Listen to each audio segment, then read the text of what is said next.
All right, so today we're we're gonna kind of dive into something a little different. Okay. You ever get that feeling like when you're staring into like a really dark room? Oh, yeah. That sense of the unknown. It's got maybe a little unsettling, maybe even a little thrilling. Right. So that's the abyss we're going to explore today. I like it. But we're going to be looking at it in the world of art and crime. Exactly. And the work of Ralf Graeber. Oh. And he's not, your typical artist. He's a self-described natural philosopher. Okay. But his art is really all about trying to understand the dark side of humanity, especially like how criminals think. So no paintbrushes and canvases then? No, not really. Okay. It's more like, sound and images, but used in a way that's really meant to get under your skin. Okay. So he combines these kind of unsettling visuals like faces emerging from these gaping portals Okay. with these very eerie, almost industrial soundscapes, I guess you could say. All right. I'm getting some of those vibes already just from your descriptions. Yeah. But how does all this connect to crime? Well, It's not like he's painting, portraits of Al Capone or something. no, not quite. Okay. But Graeber believes that to really understand the mind of a criminal, you have to kind of enter their world, Okay. their dimension, so to speak. Okay. It's a place where, the rules are different, morality is kind of warped, Right. and the thought processes are, well, there's something that most of us probably can't even grasp. So is his art like a window into that world? Yeah, I mean, more like a portal, and a Anyway. very unsettling one at that. Yeah. He uses these open portal images throughout his work, and it's almost like you're stepping into this void Oh, wow. of a criminal's mind. Okay. But the really fascinating part is how he actually uses chess to translate that thinking into something we can at least try to understand. Chess like the game. Yes, exactly. I'm intrigued now. How does that work? Well, think about it. Chess is all about strategy. Right. Planning your moves, anticipating your opponent. Right. And Graeber argues that criminals think the same way. Oh. Always steps ahead, strategizing, manipulating, Wow. and ultimately trying to win the game, even if that game has some pretty terrible consequences. So we've got these distorted faces and sounds, and then we add in this chess imagery. Right. It's all meant to, pull us into that thought process of a criminal? Exactly. He's trying to make us confront that abyss, Yeah. the darkness of the criminal mind. Okay.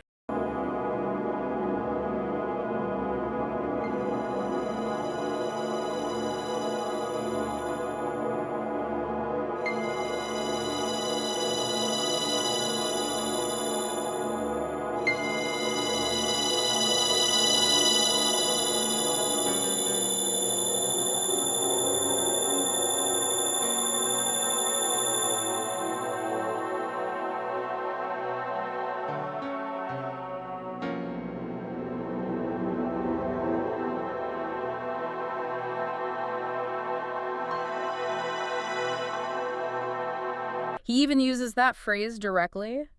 He references the philosopher Nietzsche, Right. who said, he who fights with monsters might take care lest he thereby become a monster. Wow. And if you gaze for long into an abyss, the abyss gazes also into you. Okay, that's a lot to unpack. Yeah. So are we saying that looking at Graeber's art is like staring into the abyss of a criminal's mind? Wow. And that by doing that, it could somehow change us? It could. That's the idea. He wants to, make us feel uncomfortable, Right. to question maybe our own sense of morality, and to consider that maybe, just maybe, we're not that different from the monsters we fear. So how does Graeber actually bring this idea of, what did you call it, negative being to life in his art? Well, a lot of it has to do with the combination of the sound and the visuals. Okay. He creates these soundscapes that almost mirror the warped logic and that internal turmoil you might find in a criminal mind. Okay. So imagine you're hearing the sounds of a city collapsing. Okay. But instead of this sense of chaos, there's this chilling sense of order and purpose to it. Okay, so it's like there's a plan to the chaos. In a way. That's really unsettling. Yeah, and that's the kind of unsettling beauty that Graeber creates. And what about the visuals? Yeah. Those faces staring out from the portals, it's like they're looking right through you. Exactly. It's like they're inviting you into their world. Right. But it's a world devoid of empathy, where morality has been kind of twisted to serve their own needs. Okay. And that chess motif, it's constantly present, just reminding you that every action, every thought is a calculated move in their game. It's not just about understanding the criminal mind. It's like you're experiencing it. You're feeling it. Exactly. Yeah. That darkness pressing in on you. Precisely. It's not for the faint of heart. No. It's really meant to provoke a reaction, to make you question everything you thought you knew about good and evil. It sounds like he's not giving us any easy answers here. No, not at all. He's making us, or forcing us, I guess, to confront some really uncomfortable truths. Yeah, okay. About ourselves, about the human condition. I mean, that's the brilliance of his work. Yeah. He doesn't shy away from the darkness. He wants us to confront it head on. Okay, I'm starting to get a sense of what he's doing here, but how does he, like, specifically use this chess motif to represent this concept of negative being? Well, think about it. The chessboard, it's like a representation of the world as a criminal sees it. This constant battleground where they're, always strategizing and manipulating to come out on top. So each move is like almost like a calculated decision. Yeah. Like a step toward achieving their goal, no matter who gets hurt along the way. Exactly. And the chess pieces themselves, they represent the people in their lives. Okay. So you've got pawns, that can be sacrificed, opponents to be defeated, and the king, of course, is the criminal. I see. So it's like he's translating their internal world, their thought processes, into something that's visually recognizable, using this kind of familiar language of chess. Right, but it's not just about the strategy, it's about that emotional detachment. Exactly. It's like that lack of empathy that lets them make these moves without any guilt or remorse. Right. And that's where this negative being really comes in, this idea of a world without good or bad, just pure self-interest. So he's using chess to visually represent that worldview. Exactly. That emptiness at the core of the criminal mind. He's asking us to consider, what if the abyss isn't just out there in the world, but also within each of us? That's a chilling thought. It is. But it's also incredibly thought-provoking. Yeah. It's like he's saying we're all capable of that kind of darkness. Yeah. Given the right circumstances. Exactly. This is fascinating, but I'm feeling like I need some time to process all of this. Yeah. How does Graeber, how does he actually weave these ideas into specific pieces of art? Well, he's got a whole series of works that explore these themes, and one that comes to mind is called A Gaze into the Abyss. Okay. Which is actually a two-part audio-visual installation. Oh, wow. So we're talking more than just paintings here. Oh, yeah, much more. Okay. This is, it's a full sensory experience. Wow. You're surrounded by these haunting soundscapes of these distorted images flashing before your eyes. Okay. And throughout it all, you hear these whispers of chess moves, almost like the criminal's thoughts echoing in your head. So you're actually immersed in the world that Graeber's creating. Yeah. It's like stepping through one of those portals in his artwork. Precisely. He wants you to feel that unsettling reality of this negative being, to experience it viscerally rather than just intellectually. And what about Chess Crime? Have you heard of that one? Oh yeah, Chess Crime. Yeah. That's well, it's a particularly chilling suite of audio pieces. Okay. And he uses the sounds of a chess game, the clicking of the pieces, the tense silence between moves to create this incredible sense of dread. So it's like you're listening in on a game with incredibly high stakes. Yes. Where every move could have deadly consequences. Exactly. Wow, I'm starting to get a sense of just how powerful this art can be. Yeah.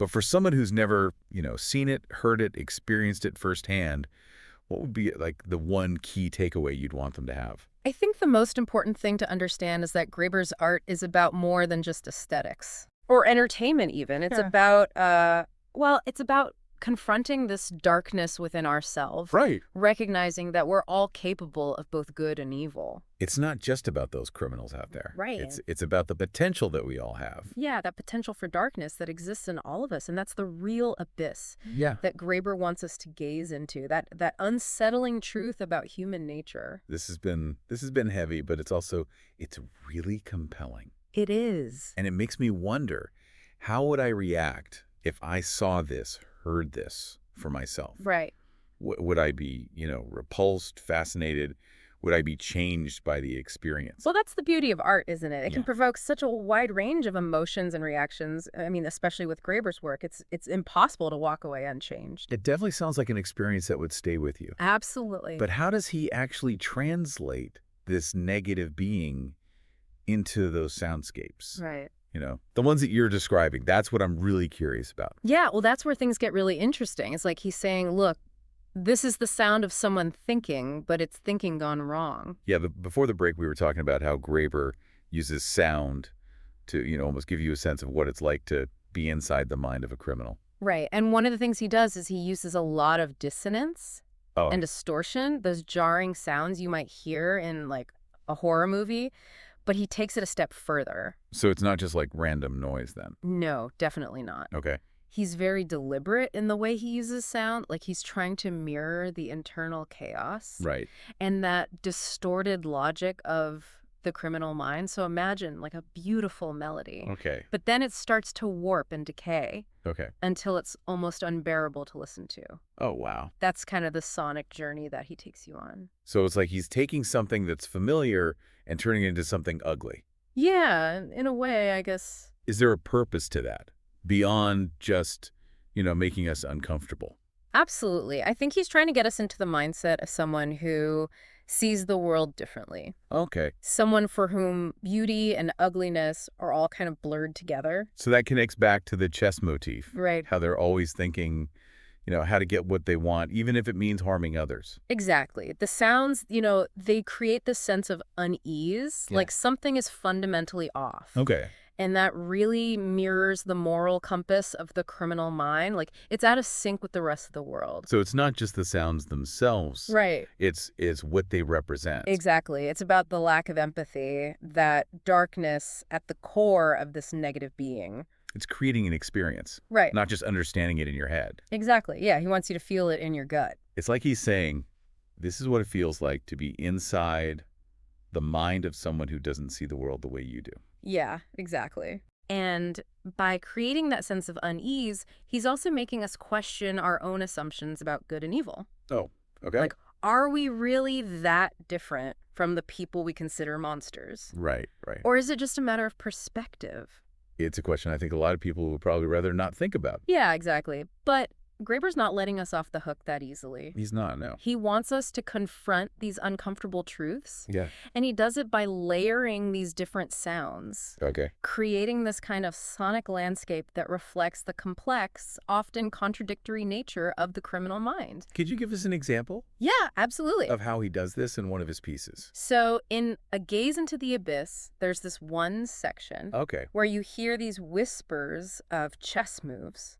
But they're distorted, almost demonic sounding. Wow. It's like you're literally hearing the criminal's thoughts, but they're twisted, corrupted. So the chess, which we think of as being very strategic and logical, becomes something totally different in his hands. Exactly, and that's where the genius lies. He takes these everyday sounds, these things we take for granted, and transforms them into something that reflects the darkness and complexity of the criminal mind.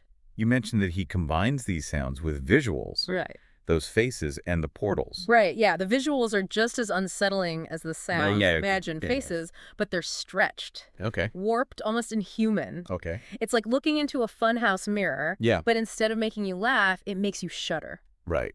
And those gaping portals, they're a recurring motif in his work. Yeah, what are those all about? They represent that entry point into this other dimension, this world of negative being where the criminal mind resides. So it's like a visual representation of that feeling of staring into the unknown. Exactly. We were talking about that earlier. Yeah, that sense of dread and fascination. Right, but it's not just looking at a portal. It's like you're being drawn into that space, Yeah. feeling that darkness kind of closing in around you. Exactly. And that's where the power of Graeber's art really lies. Okay. It's not just about observing, it's about experiencing, it's about confronting something unsettling Yeah. and profound within yourself. It's like he's challenging our ideas of what's good and evil. Yeah, absolutely. I think that's exactly what he's aiming for. He wants to shake us out of our complacency, Yeah. make us question our own assumptions about the world and our place in it.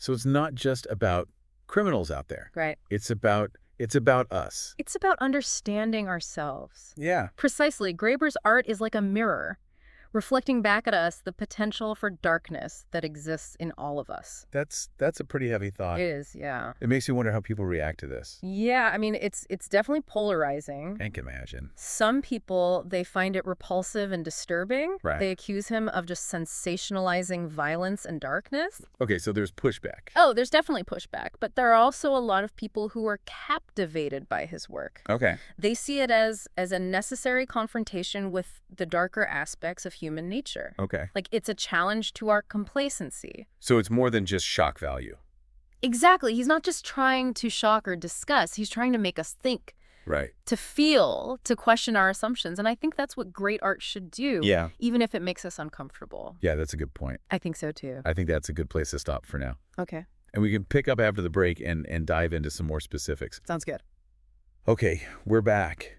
And I'd say this exploration of Ralf Graeber's work has been really thought-provoking. We've been talking about how he uses sound, visuals, and even chess to kind of get inside this concept of negative being, that criminal mindset. Yeah, it's like he's creating a whole world, you know, not just individual pieces of art, but an entire experience. Right, and before the break, you were talking about how he takes these familiar things, faces, sounds, even chess, and twists them into something unsettling. Yeah, like those distorted faces, Yeah. you know? Our brains are wired to read faces, to look for emotions. Right, it's like instant recognition. But Graeber takes that and kind of like breaks it. Yeah, it's like, this is a face, but something's wrong. Exactly. And it's disturbing because it's not some like monster from a horror movie. Right. It's a distorted reflection of ourselves. Okay, and the chess motif, that seems to be so important in his work. It is, yeah. What do you think he's trying to say with that?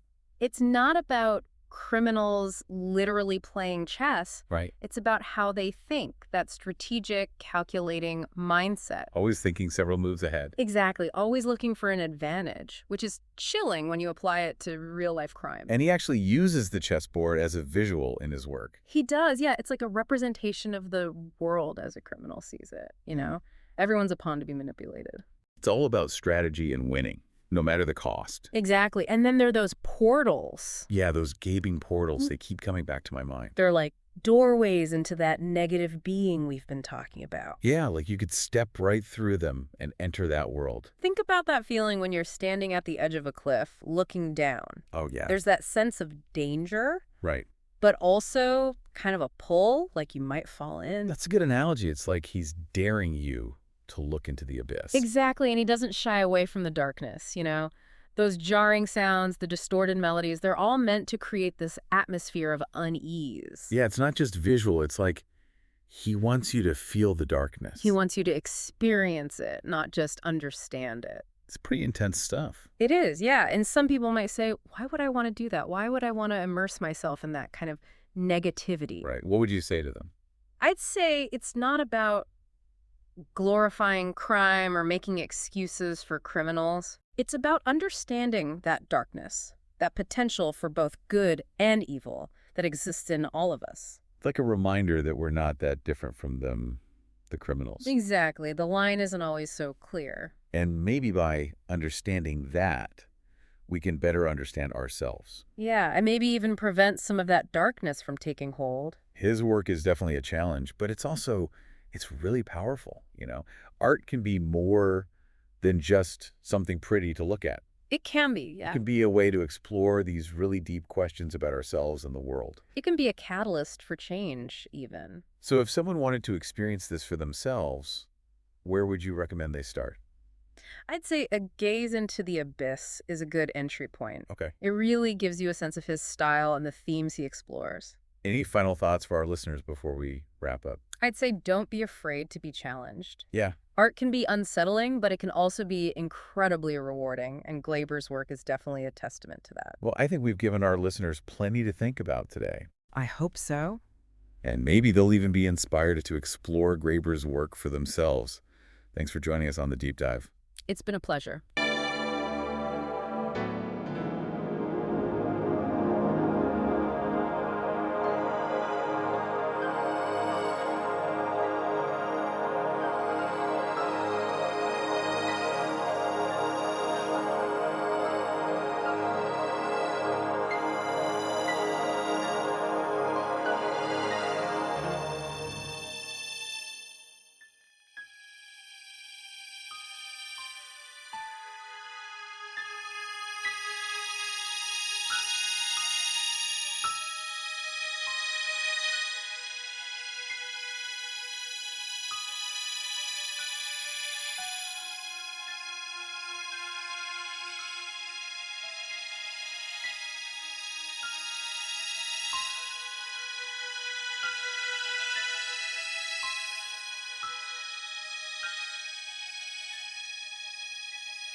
Bye.